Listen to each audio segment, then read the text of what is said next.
నమస్కారము. Antenatal exercises అంటే ఏంటి, ఎలా చేయాలి, వాటి వల్ల ఉపయోగాల గురించి తెలుసుకుందాం. గర్భిణీ స్త్రీలు ఈ వ్యాయామములను 16 వారాలు నిండిన తర్వాత చేయటం మొదలు పెట్టవచ్చు. రోజుకి ఒక్కసారి, అలా వారంలో 3 నుంచి 4 రోజుల వరకు చేయవచ్చును. వ్యాయామములు చేయటం వల్ల ఉపయోగాల గురించి తెలుసుకుందాము. కండరాలలో బలం మరియు వ్యస్తత పెరుగుతాయి. కండరాలలో నొప్పులు అనగా నడుము నొప్పి, పెల్విక్ నడికట్టు నొప్పి లాంటివి తగ్గటానికి ఉపయోగపడుతుంది. భంగిమ దిద్దుబాటు అవుతుంది. ప్రసవము సులువు అవ్వటానికి మరియు ప్రసవాంతర వేగంగా కోలుకోవటానికి ఉపయోగపడతాయి. ఈ వ్యాయామములతో పాటు రోజు నడవటం కూడా చేయవచ్చు.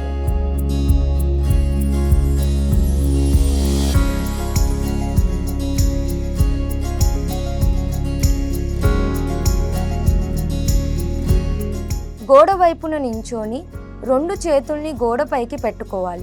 ఒక కాలుని ముందుకి పెట్టుకోవాలి.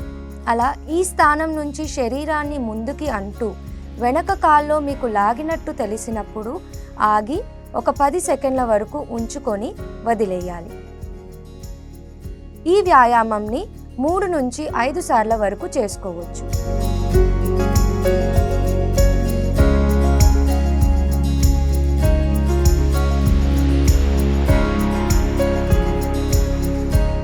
చేతిని గోడకి 90 డిగ్రీస్ కోణంలో ఆనించుకోవాలి.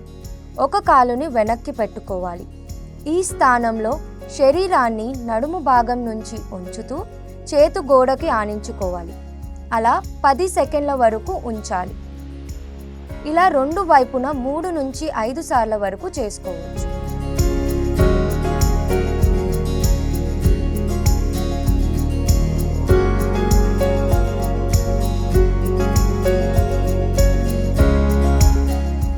రెండు కాళ్ళను మడుస్తూ పాదం కిందికి నొక్కుతూ నడుము భాగాన్ని మెల్లిగా పైకి ఎత్తుతూ ముక్కుతో గాలి పీలుస్తూ నోటితో గాలి వదిలేస్తూ ఉండాలి.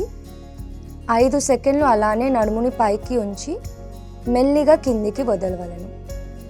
ఈ వ్యాయామంని 10 సార్ల వరకు చేసుకోవచ్చు.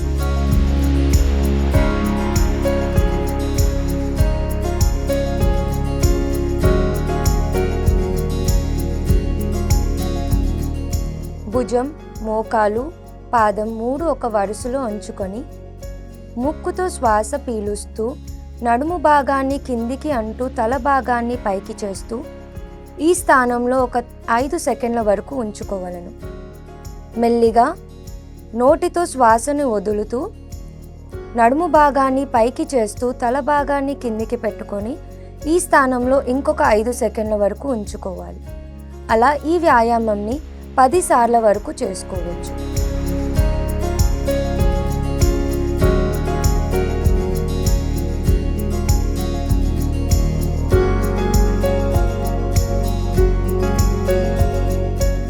నేరుగా పడుకొని కాళ్ళ భాగాన్ని మర్చుకోవాలి.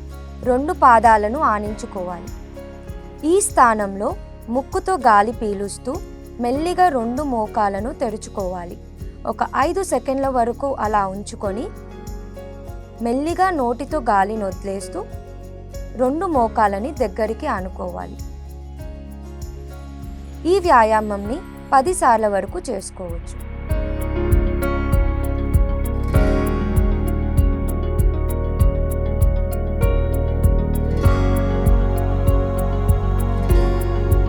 గోడ వైపున నించొని వెన్నుపూసను స్ట్రెయిట్గా ఉంచుకొని 2 మోకాలను పాదంను దూరంగా పెట్టుకోవాలి.